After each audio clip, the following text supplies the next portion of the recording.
उस सत्संग समागम के लिए आप सबसे चंदा का सहयोग मांग रहे हैं। मैंने देखा है इस कार्यक्रम में बहुत लोगों ने सहयोग किया है। वहाँ सहयोग करता बैठे हुए हैं, चुप्पे चुप्पे जा कर के सहयोग कर देना। सबसे पहले हमारे महान भक्त श्री संतोष कुमार सहयोग कर देंगे। वहाँ चले जाइए, एक एक करके जाते रहना, चुप्पे चुप्पे रसीद कटा लेना।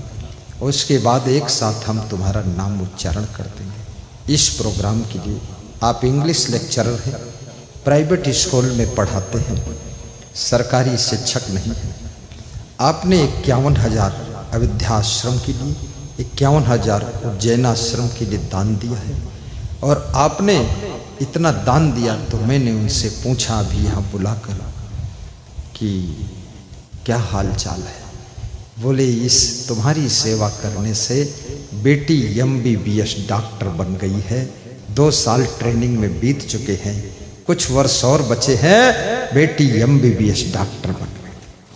अब उस बेटी को MBBS डॉक्टर ही पति मिलेगा, उनके फैमिली का ग्राफ ऊपर उठेगा। दूसरी बेटियों की हिम्मत बढ़ेगी, मैं भी MBBS करूं। याद रखना, बेटी को 2 चीजें दीजिए, बेटा को भी 2 चीजें दीजिए, एक तो शिक्षा और दूसरा संस्कार। भक्ति दीजिए बेटी को और सेवा का भाव दीजिए। आपकी बेटी ससुराल में पहुंचे तो अपने कोमल हाथों से सबकी सेवा भी कर ले। आलसी न बने, परिश्रम करने का संस्कार दीजिए, सेवा का संस्कार दीजिए, प्रेम का संस्कार दीजिए, गम खाने का संस्कार दीजिए, सहनशीलता का संस्कार दीजिए। और बेटी को थोड़ा सा संतोष करने का भी संस्कार दे देना। आप बेटी को दहेज के रूप में धन देते हैं, सामान देते हैं, डबल बेड देते हैं, सोफा सेट देते हैं, फ्रिज देते हैं। फ्रिज में जो भी रखो सब ठंडा हो जाता है, लेकिन बेटी को ठंडा करने वाला ज्ञान भक्ति का संस्कार भी दे देना, ताकि उसका दिमाग भी ठंडा रहे। क्योंकि फ्रिज में तो सब्जी ठंडी रहेगी, दिमाग गर्म हो गया तो ससुराल में बवंडर खड़ा हो जाएगा। कितनी किसी की बेटी लेकर के आना, अपने बेटे को भी शिक्षा के साथ साथ में प्रेम से जिंदगी जीने का संस्कार भी दे देना। बेटों को अपना अहंकार भी मिटाना चाहिए, माता पिता की बात को सुनना भी चाहिए, समझना भी चाहिए। क्योंकि संस्कार बहुत बड़ी चीज है। जिनके संस्कार शुद्ध हो गए उनका संसार शुद्ध हो गया, जिनके संस्कार बिगड़ गए उनका पूरा संसार बिगड़ गया। बेटे को भी संस्कार दीजिए। आज संस्कार विहीन शिक्षा स्कूलों में प्राप्त हो रही है। जो जो स्कूल से पढ़ करके निकलते हैं अपने पिता को पिता नहीं कहते हैं, पापा कहते हैं, और मम्मी को अलग अलग नाम से बुलाते हैं। डैडी, पापा को डैडी बोलते हैं और मम्मी को पता नहीं क्या बोलते हैं। मम्मी को मम मम और हम, मम हम, और गमा गम, धमा धम मम बोलते। अरे इंग्लिश बोलता है, हिंदी में बात नहीं मानता है, फालतू बात है। इंग्लिश बोल चाहे उर्दू बोल, लेकिन थोड़ा माँ के पैर भी झुक करके छूना सीख ले। जब कोई बालक अपने पिता के पैर छूता है प्रेम से और माँ के सामने हाथ जोड़कर खड़ा होता है, तो माता पिता की थकान मिट जाती है और उनके मुखमंडल पर ताजी मुस्कान आ जाती है कि हमारा बेटा कितना महान है। बालक के रूप में कृष्ण का रूप तुम में दिखना चाहिए, राम का रूप दिखना चाहिए, कन्या के रूप में राधा का रूप दिखे। सीता का रूप दिखे। ज्यादातर लेटेस्ट कन्याओं में सुपर्णखा का रूप दिखता है। सुपर्णखा मैं देखता हूँ, मैं भी घबरा जाता हूँ कि सुपर्णखा आई है, क्या पता क्या करे। तो सुपर्णखा मत बनो, सीता बनो राधा बनो। कुछ नहीं है फैशन में, चाहे जितना बाल इधर लटकाओ उधर लटकाओ, बीच में बाल फुलाओ, गुलगुब्बा बनाओ, सब चोटी काट डालो, मुंडन करा के घूमो, खोपड़ी आदि छोड़ दो, इससे कुछ भी सुख मिलने वाला नहीं है। सभ्यता से रहिए, शालीनता से रहिए, भद्रता से रहिए, शिष्टता से रहिए। याद रखना, जो ये संत आपके सामने सत्संग सुना रहा है, कभी मैंने अपने घर पर भी बालों में कंघा लगाकर मांग नहीं खींचा, कभी नहीं। और पैंट शर्ट को कभी प्रेस नहीं कराया ना। जो भी पिताजी की पसंद कपड़ा हो बनवा लाते थे, और एक बार बन के आ गया, बस निरमा पाउडर में घोर के भोर के पीट के छांट के छप्पर पर फेंक देते थे, सूख जाए शाम को उतार लेते। कोई फैशन नहीं। आज वो व्यक्ति इतना प्रचंड ज्ञान की वर्षा देश विदेश में कर रहा है, और उनकी वाणी को सुन करके लाखों करोड़ों लोगों को शांति मिल रही है। फैशन में शांति नहीं है, व्यसन में शांति नहीं है। फैशन और व्यसन के गर्भ से टेंशन पैदा होती है।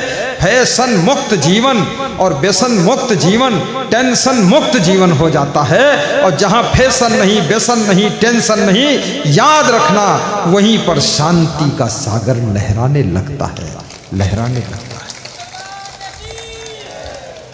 आप तो ऐसे ही बहुत सुंदर हैं, क्या सुंदरता में कमी है। याद रखना, मुंह से तो सब सुंदर दिख सकते हैं, लेकिन असली सुंदर वो है जो मन से सुंदर हो, मन से सुंदर हो। चित्र तो सबके सुंदर दिखते हैं, लेकिन वह सुंदर हैं जिनके चरित्र सुंदर हो। चरित्र सुंदर होना चाहिए। कलयुग हो चाहे जो कुछ हो, चाहे भाषा बदल जाए, कोई भी भाषा सीख लो, देश विदेश में कहीं चले जाओ। क्या थाईलैंड जाओगे, वहाँ गोबर खाओगे तो भोजन ही। अब तुम बोलो विदेश में आ गए तो यहाँ हम भैंस का गोबर खाएंगे, ढूंढो। अरे थाईलैंड जाओ, हॉलैंड, पोलैंड, नीदरलैंड, न्यूजीलैंड, ये एंड वेंड, जहाँ भी जाओ, लेकिन नियम अपना फिक्स रहना चाहिए। और जो नियम से रहता है उसको दुनिया नमन करती है। जिसका मन सुमन है उसको दुनिया का नमन है, और जिसका मन गंदा है तो दुनिया उसको देख करके थू थू कर देती है। अपने मन को सुंदर बनाइए। बोलिए सदगुरु भगवान की जय, सद्ज्ञान दाता गुरुदेव की जय हो। मेरे मन में बसो, मेरे तन में बसो, हम जहाँ रहे तुम वहाँ बसो। मेरे मन में बसो, मेरे तन में बसो, हम जहाँ रहे तुम वहाँ बसो। मेरे मन में बसो, मेरे तन में बसो, हम जहाँ रहे तुम वहाँ बसो। मीरा कहती थी, बसो मेरे नैनन में नंदलाल। हे नंदलाल, नंद बाबा के लाल, मेरी आंखों में तुम बसो। तो मीरा की सहेलियों ने कहा, आंखों में इतनी कहाँ जगह है जो उसमें कृष्ण बस जाएगा। बोले, आंखों में तो इतनी जगह है कि दुनिया में भी जगह नहीं है। ये छोटी सी आंखों में सारी दुनिया बस जाती है, तो मेरा नंदलाल कृष्ण क्यों नहीं बस जाए। एक गांव में सुरमा बेचने गया एक व्यापारी, सुरमा आंख में लगाए। अब तो सुरमा कोई लगाता ही नहीं। प्राचीन समय में लोग काजल लगाते थे, सुरमा लगाते थे। अब तो ये युग खत्म हो गया। सुरमा बहुत फायदा करता है। तो सुरमा बेचने के लिए गया, उसकी एक शीशी भी नहीं बिकी, एक शीशी भी नहीं बिकी। बड़ा निराश हुआ, उदास हुआ और बड़बड़ाता हुआ बोला, इस गांव के लोग जानवर है क्या? इधर घुमा दो, थोड़ा घुमाओ,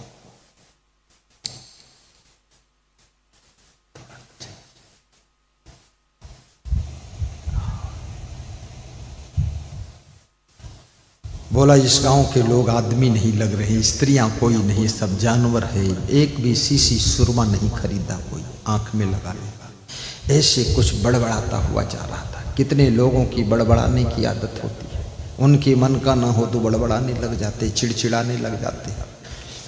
तो ये सुन करके एक स्त्री ने कहा, मेरे गांव को जानवर मत कहो, मेरा गांव भगवान का भक्त है, गुरु का भक्त है।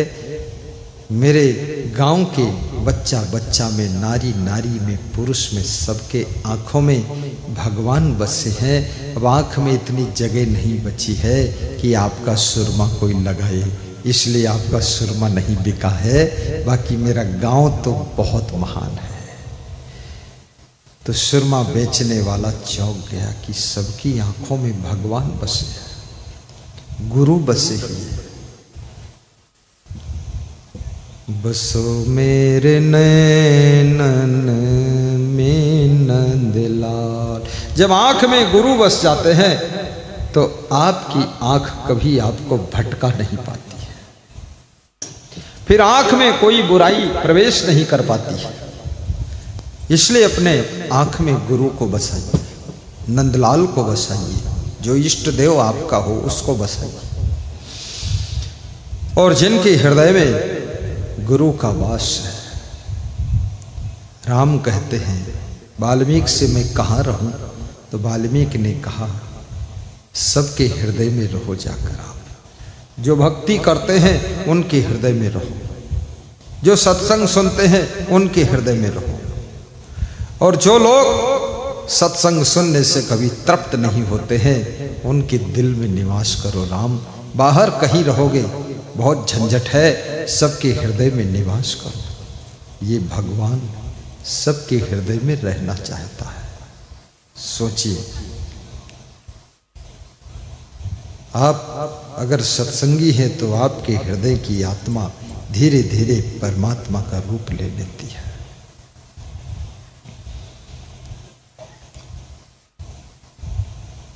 ईश्वरा सर्वभूता नाम हृदय से अर्जुन तिष्ठति। अपनी आत्मा को भी पहचानो, केवल खाने पीने भोगने में, 24 घंटे सोने में मत गवाओ। ये तुम्हारे भीतर जो छिपी हुई आत्मा है, जो तुम स्वयं हो, उस आत्म तत्व के कल्याण के लिए आप कुछ करो, साधना करो। 2-5 मिनट बैठ करके थोड़ा ध्यान किया करो। ध्यान की स्थिति में मन को जगत की यादों से हटाइए। जब ध्यान में बैठो तो सब दुनिया को भुलाइए और ध्यान सुंदर बिस्तर पर लेट कर कीजिए। बैठकर ध्यान करने में आधा मन तो शरीर को संभालने में लगा रहता है और लेटकर ध्यान करने में पूरा मन ध्यान में लग जाता है।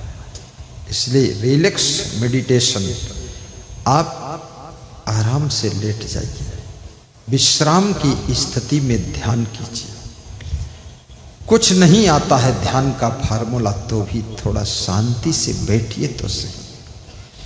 सवेरे से उठ करके शाम तक तुम हलचल में रहते हो, चंचल में रहते हो, थोड़ा स्थिर हो जाओ। संत कबीर कहते हैं, तन थिर मन थिर बचन थिर, सुरत निरत थिर हो। कहे कबीर वह पलक ही कलप बराबर हो। तन स्थिर हो जाए, मन स्थिर हो जाए, वाणी स्थिर हो जाए और चित्त की वृत्ति चेतना में शांत हो जाए, लीन हो जाए, ऐसा एक क्षण का समय कल्पों के समान होता है, कल्पों के समान होता है। एक कल्प की सीमा 4 अरब 32 करोड़ वर्ष होती है। कबीर कह रहे हैं, एक कल्प यानी 4 अरब 32 करोड़ वर्ष एक तरफ और एक क्षण का जीवन दूसरी तरफ। एक क्षण का जीवन ऐसा जीवन जिसमें परम शांति की अनुभूति हो, परम प्रसन्नता का जन्म हो, परम खुशी का झरना झरे, ऐसा क्षण कल्पों के समान है। अर्थात 4 अरब 32 करोड़ वर्ष की जिंदगी जीने से बेहतर है एक क्षण जियो, लेकिन वो क्षण सुखद क्षण होना चाहिए, शांतिप्रद क्षण होना चाहिए, वो क्षण प्रसन्न क्षण होना चाहिए, वो क्षण भक्ति का क्षण होना चाहिए, वो क्षण आनंद का क्षण होना चाहिए, टेंशन का क्षण नहीं होना चाहिए। एक क्षण की जिंदगी कल्पों के समान होती है। मुहूर्तमपि जीवेच्च नरः शुक्लेन कर्मणा न कल्पम अपि कष्टेन लोकद्वय विरोधिनः। नीति शास्त्र कहता है, एक मुहूर्त जीना सार्थक है। जो लोग शुक्लेन कर्मणा, शुक्लेन का अर्थ होता है पवित्र, स्वच्छ, पावन। जो लोग पावन कर्म करके पवित्र मन पूर्वक एक क्षण की जिंदगी, एक मुहूर्त जी लेते हैं, वो जीवन सार्थक है। लेकिन वो जीवन व्यर्थ है जो लोकद्वय विरोधिना कष्टेन अपि कल्पम अपि, जो कल्पों बड़ी जिंदगी हो लेकिन कष्ट से भरी हो, दुख से भरी हो, उस जिंदगी से बेहतर है, अरबों वर्ष जीवन जीने से बेहतर है एक मुहूर्त जीना लेकिन आनंद में जीना। क्या बात है। कितने लोगों की जिंदगी बहुत दुख में बीत रही है। रोते रोते पैदा हुए, रोते रोते बचपन बीता, रोते रोते जवानी बीती, रोते रोते बुढ़ापा बीता, रोते रोते मर गए। उनसे पूछो क्या कर गए, बोले रोते रोते पैदा हुए, रोते रोते बचपन में बीत गए, रोते रोते जवानी बीती, रोते रोते बुढ़ापा बीता, रोते रोते मर गए। अरे मूर्ख, इस संसार में तू रोता रहे, सोता रहे, हंसता रहे, दुनिया को क्या परवाह है। इसलिए अपनी जिंदगी को हंसती हुई जिंदगी में बदलना सीखो, मुस्कुराती हुई जिंदगी बनाना सीखो। रोते क्यों हो।